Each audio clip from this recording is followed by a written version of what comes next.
Om Namo Bhagavate Vasudevaya. Om Namo Bhagavate Vasudevaya. Om Namo Bhagavate Vasudevaya. Welcome to today's live reading from Ramayana, and we are trying to conclude the Uttara today. And yesterday we left when Lord Ram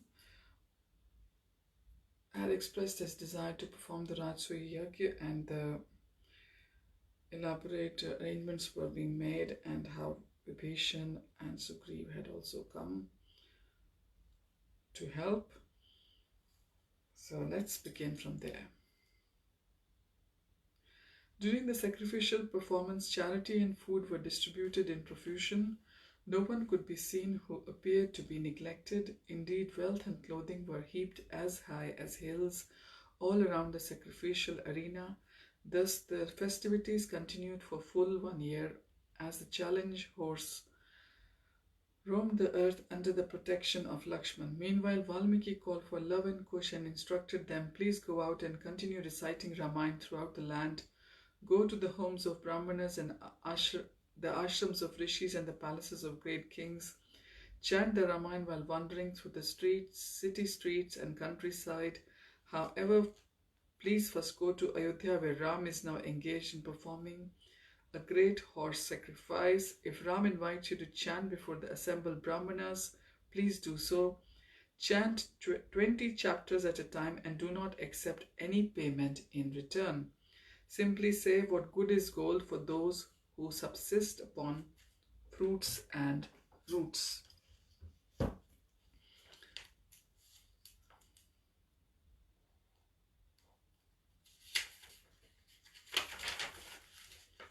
If Ram inquires, whose sons are you? Then reply, we are Valmiki's disciples. Chant the verses of Ramayana very sweetly, taking care that nothing displeases the king, for he is considered to be the father of all living beings. Love and Kush replied, we shall do as you say. That night they slept peacefully with Valmiki's words firmly fixed in their hearts. Thereafter it came to pass that Love and Kush began to recite the epic Ramayana in the sacrificial arena at Ayodhya, accompanied by stringed instruments. Indeed, two brothers had voices that made their recitations appear more melodious than the singing of Gandharvas. The audience was enthralled by their artistry.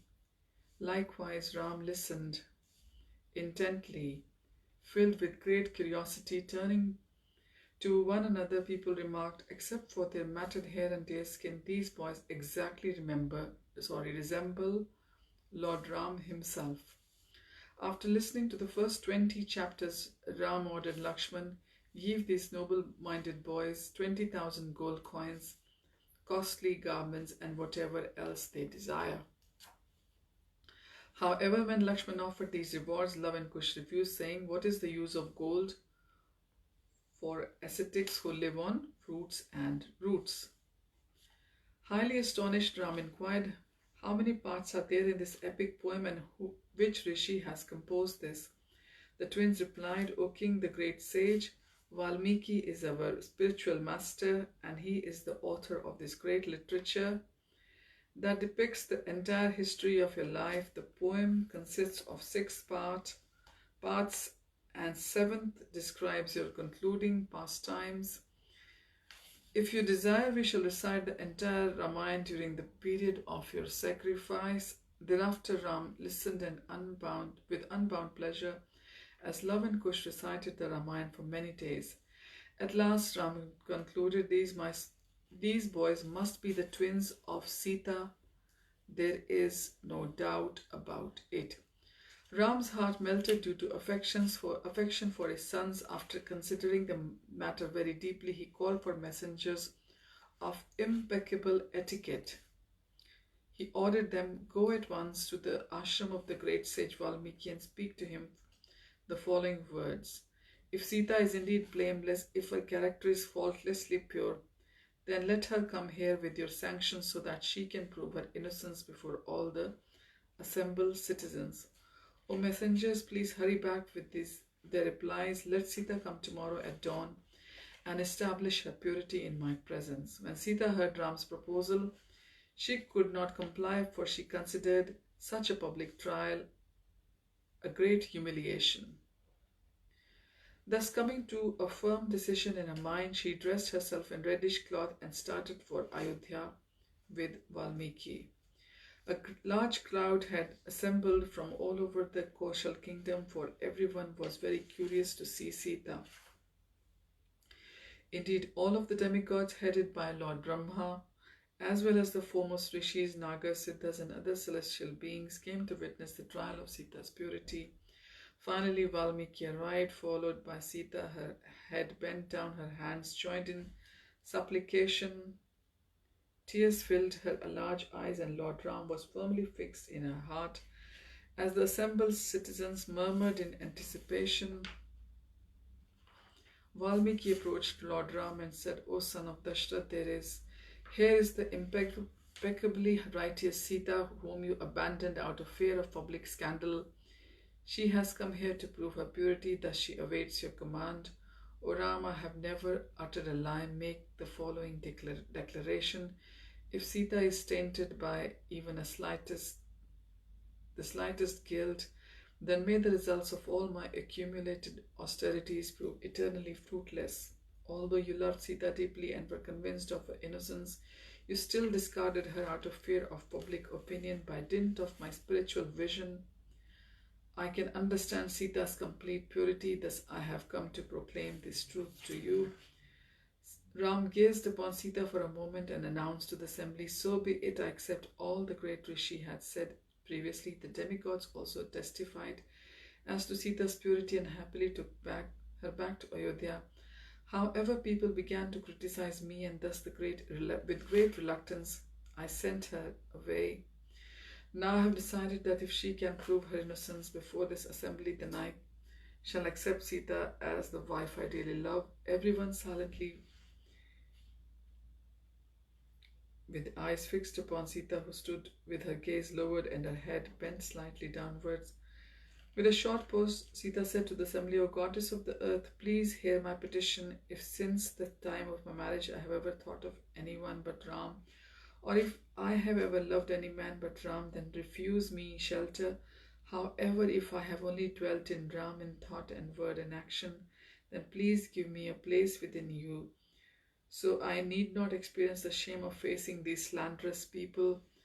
While Sita spoke, the earth suddenly opened up, and from the crevice the goddess Bhumi majestically rose up, seated upon a golden throne borne with divine serpents. The goddess welcomed Sita, took her in her arms, and seated her at her side on the throne, while from the sky and from the earth the demigods and rishis, kings and common people looked on with astonishment. The celestial throne descended into the bowels of the earth.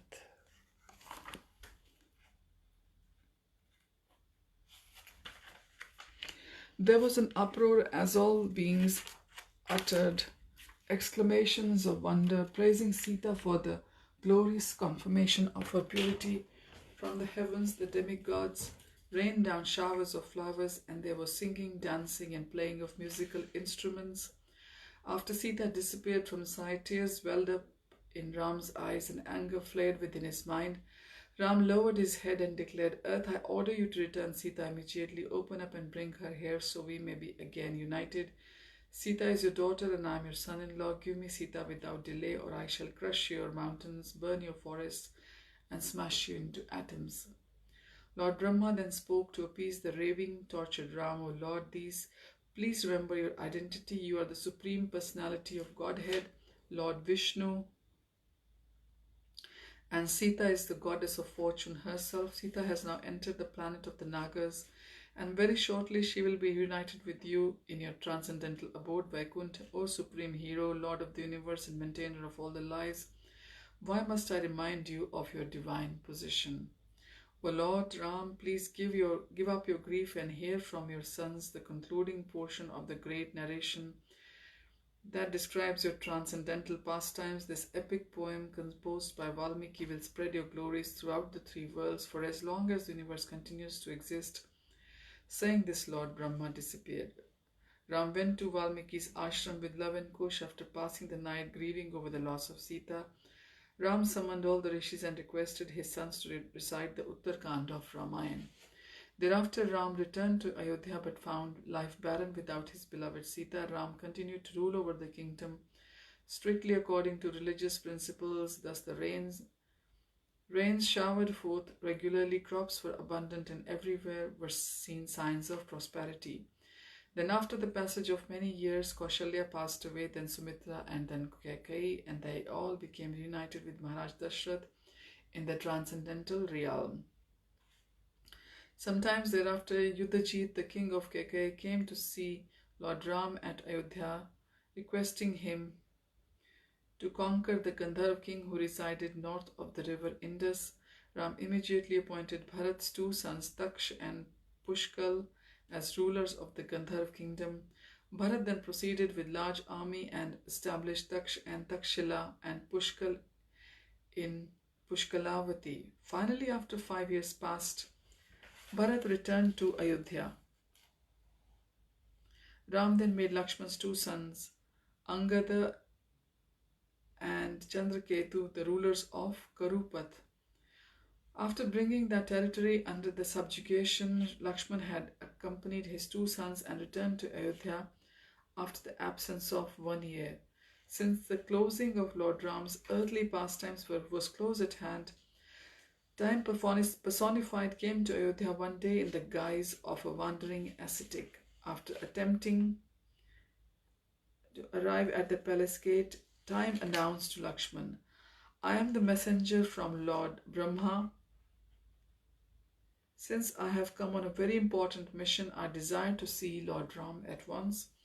When Time, in the form of a dazzling effulgent rishi, entered the palace, Ram respectfully seated him upon a golden throne and inquired, "O Holy One, what is the nature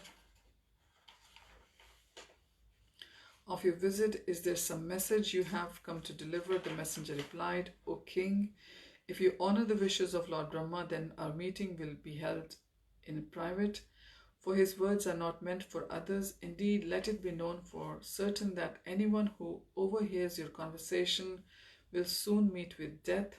O Ram, you must promise that if anyone comes and interrupts our meeting, then you will be unhesitatingly give up all connections with him." Ram replied, "Let it be so." To Lakshman he ordered, "Dismiss the doorman. I want you to personally guard the entrance, for this meeting must be strictly private." Thereafter, when the two were there alone, Death in the form of a messenger said, "In a previous birth I was son of Lord Rama, now appearing as all-devouring eternal time, Kal. O King, the universal grandsire speaks unto you the following words: O Lord Rama, Supreme Personality of Godhead, I offer my obeisances unto you after the dissolution of the universe. You sleep in the waters of devastation in the form of Garbhodakshai Vishnu. Then, when there is need for recreating the universe as it was before, I, Lord Brahma, take birth from the effulgent lotus that grows from your navel. After my birth, I was entrusted with the creation of the three worlds. In turn, I requested you to assume the form of Kshirodakshai Vishnu to become the maintainer of the universe. Ever since that time, you have appeared in many transcendental forms whenever there is a need to relieve the burden of the world. Now you have appeared to kill Ravan and rule over the earth for 11,000 years. O Lord, since the allotted time is now concluded, you need no longer remain within this material world. If you so desire, you may once again ascend to the heaven to resume your role over the demigods. O all-pervading Supreme Personality of Godhead, you are the source of my strength and my very existence. You." After listening to Kal, Ram smiled and replied, "You have spoken truthfully. May there be all good fortune for you. You may now go and tell Lord Brahma that because I have fulfilled the purpose of the demigods, I will very soon return to my own transcendental abode." As Ram and messenger were conversing, it happened that Durvasa Muni arrived at the royal palace. When Lakshman went to receive him, the rishi insisted, "I am here on most urgent business and must see Lord Ram at once." Lakshman replied, "Ram has given me strict orders that he cannot be interrupted under any circumstance. O foremost of rishis, please be patient and wait for a short while." At this, Durvasa lost his temper. With fiery eyes, he screamed, "Go and announce my presence at once. If you are so foolish to disobey me, then I shall curse Ram, Bharat, yourself, and the entire Ikshvaku dynasty and the entire Koshal kingdom." Hurry, for my patience wears thin. Lakshman knew that to interrupt Ram's conversation with Kal would soon bring about his own death. However, thinking of Durvasa's curse, he concluded, "It is better if I suffer alone rather than cause everyone ruination." Lakshman then entered the room. Being informed of Durvasa's arrival, Ram took leave of Kal and hurriedly went out to meet Rishi. As he stood before Durvasa Muni with folded hands, Ram inquired, "O foremost of ascetic Brahmins, what can I do to please you?" Durvasa replied, "O righteous king, I have just now completed a 1,000-year fast. What can you give me to eat?" Thereafter Ram provided Durvasa with sumptuous feast, and the rishi was highly satisfied. After Durvasa's departure, however, Ram remembered the promise he had made to Kal. Thus a horrible grief overtook him.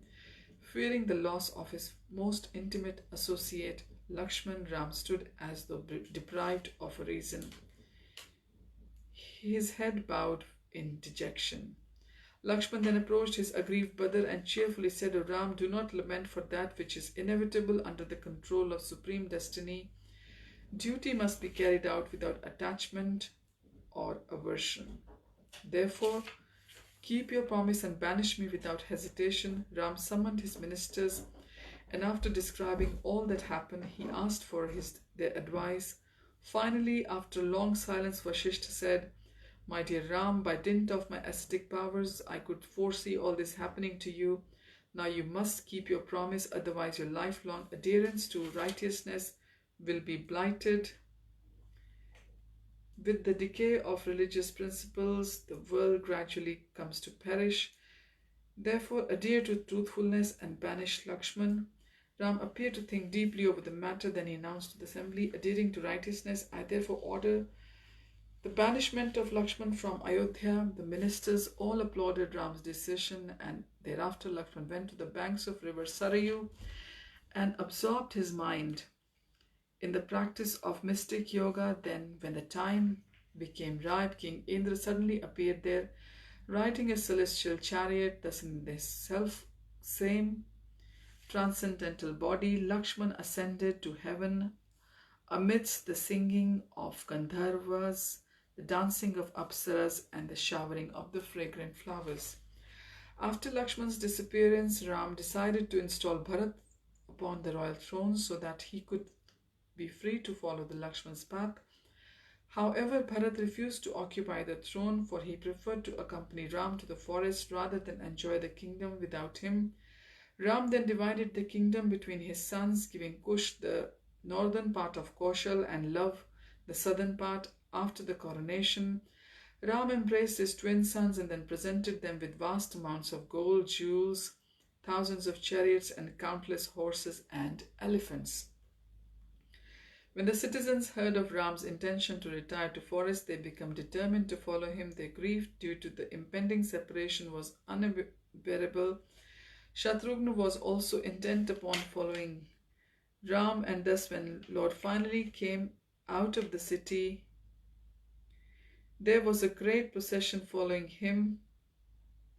Indeed, because of their love and devotion, every living entity followed Ram to their forest, so that not even an animal could be seen in Ayodhya. While Ram silently walked along, everyone could see that he was exhibiting a mood of complete detachment and indifference, as if preparing to give up the world. All of Ram's potencies appeared in personified form to accompany him. Shri walked on Ram's right side and Bhumi on his left. Shakti walked in front and innumerable other energies followed Ram, including Omkar, Gayatri, and the Vedas. Next, Shatrughan and his family followed Bharat. Then came the Brahmanas who tended the sacrificial fire. Behind Brahmanas walked all the citizens according to their positions.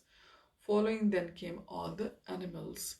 When he arrived at the banks of the river Sarayu, Ram paused. At that time, Lord Brahma and demigods appeared, overheard in their celestial chariots. The sky was thus lit up with transcendental radiance, and gentle, sweet-smelling breeze began to flow. The Gandharvas and Apsaras sang and danced, and demigods showered the most fragrant of celestial flowers. As Lord Ram entered the water, Lord Brahma offered his prayers as follows. O Lord, Supreme Personality of Godhead, you are now concluding your earthly pastimes and are preparing to return to your transcendental abode. Beyond this material world, you are the eternal Lord Vishnu, and although you appear in various incarnations, your body is unchanging and original. It is you alone who are the cause of all causes and the support of all existence. Everything thus is thus part and parcel of you, for you are the supreme absolute truth, the source of all emanation. O Lord, you have so kindly appeared to remove the burden of the earth. Thus let us offer our respectful obeisances unto you again and again. Followed by Bharat and Shatrughan, Lord Ram thus returned to his eternal abode in the spiritual sky. Indeed, not only the sons of Dashrath but all of their followers attained the Vaikuntha planet where Lord Ram eternally resides. This concludes the transcendental narrations of the pastimes of the Supreme Personality of Godhead, Sri Ramchandra, known as the Ramayana, composed by the great Rishi and devotee Valmiki. This epic should only be recited by those who have implicit faith in the Supreme Lord, for it is non-different from Lord Vishnu himself. Hearing given a single verse has the potency to eradicate all the sins committed by a person that day. Therefore, those who seek liberation from the cycle of repeated birth and death always relish the great transcendental literature. The recitation of Ramayana grants one all the fruits of dharma, artha, kama, and moksha.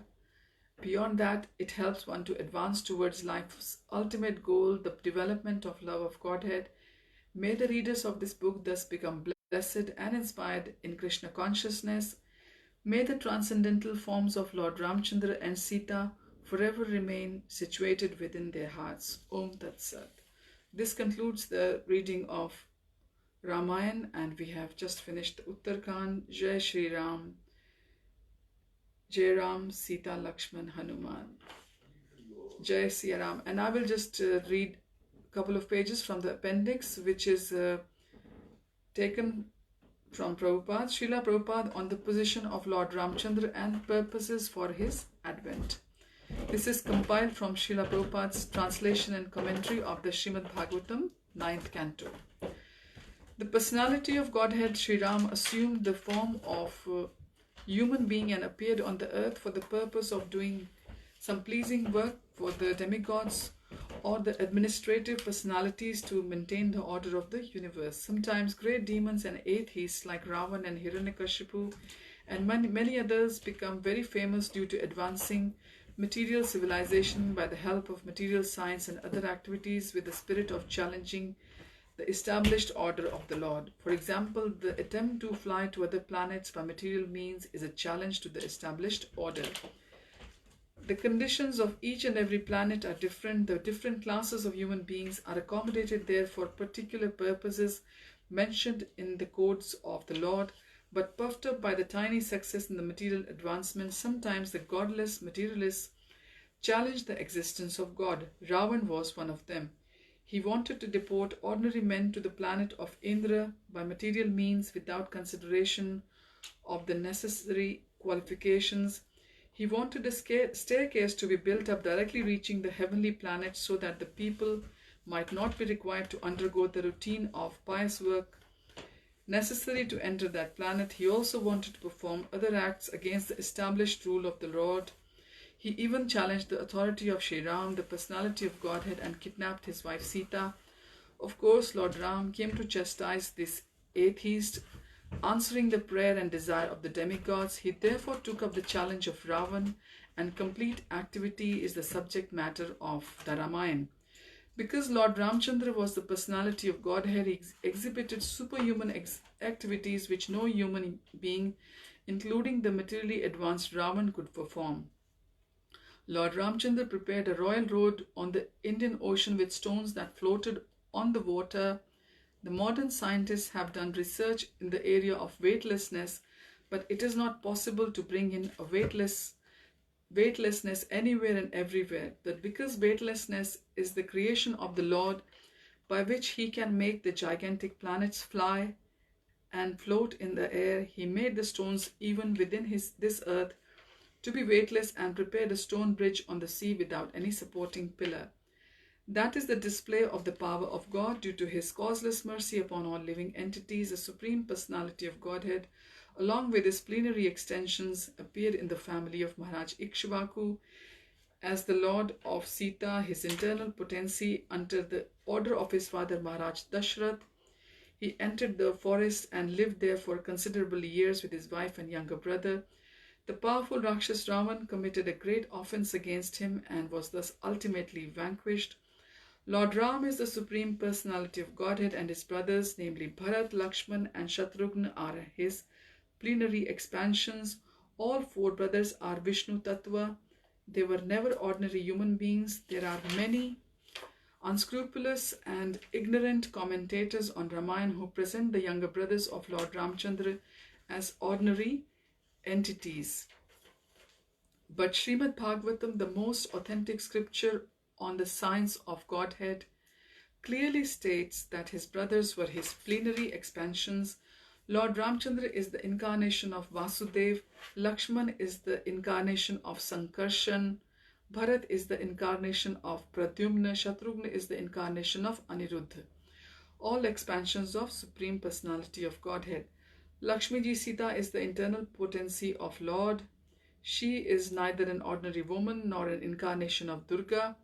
Durga is the external potency of the Lord, and she is associated with Lord Shiva. The question may be asked why the Lord, who is omnipotent, comes here to diminish the burden created upon the earth, upon the world by the unscrupulous kingly order. Certainly the Lord does not need to come here personally for such purposes, but he actually descends to exhibit his transcendental activities in order to encourage his pure devotees who want to enjoy life by chanting the glories of Lord. In the Bhagavad Gita, 9th chapter, 13th to 14th verse, it is stated that Mahatmas, great devotees of the Lord, take pleasure in chanting of the activities of the Lord. All Vedic literatures are meant for turning one's attention towards the Lord and his transcendental activities. Thus, the activities of the Lord in his dealings with worldly people create a subject matter for discussion by his pure devotees. When the Lord appears in this universe in the form of human being, he has two purposes as stated in Bhagavad Gita, chapter 4, verse 8, Paritranaya sadhunam vinashaya cha dushkritam, to destroy the demons and protect the devotees.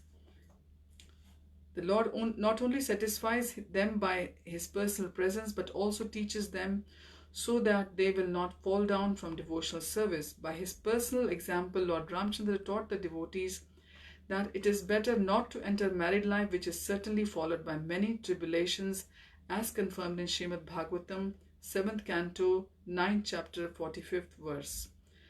Kripans, who are not advanced in spiritual knowledge and who are therefore just the opposite of Brahmanas, generally take to family life, which is concession for sex, thus they enjoy sex again and again.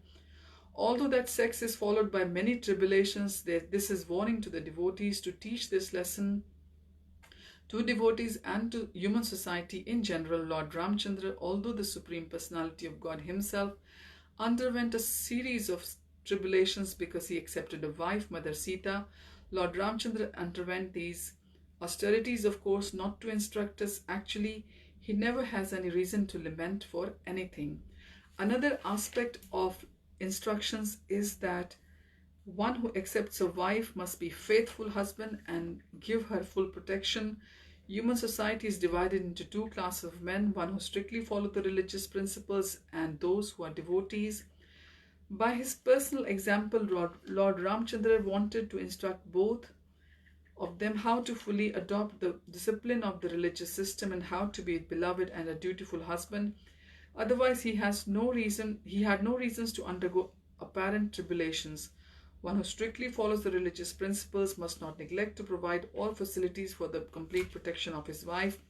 There may be some suffering because of this, but one must nevertheless endure it. That is the duty of a faithful husband. By his personal example, Lord Ramchandra demonstrated this duty. Lord Ramchandra could have produced hundreds and thousands of Sitas from his pleasure energy, but just to show the duty of a faithful husband, he not only rescued Sita from the hands of Ravan, but also killed Ravan and all the members of his family.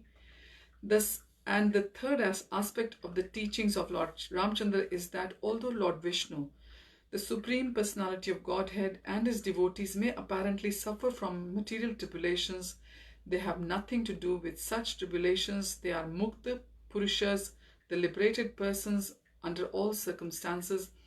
A Vaishnava is always firmly situated in transcendental bliss because of engagement in devotional service.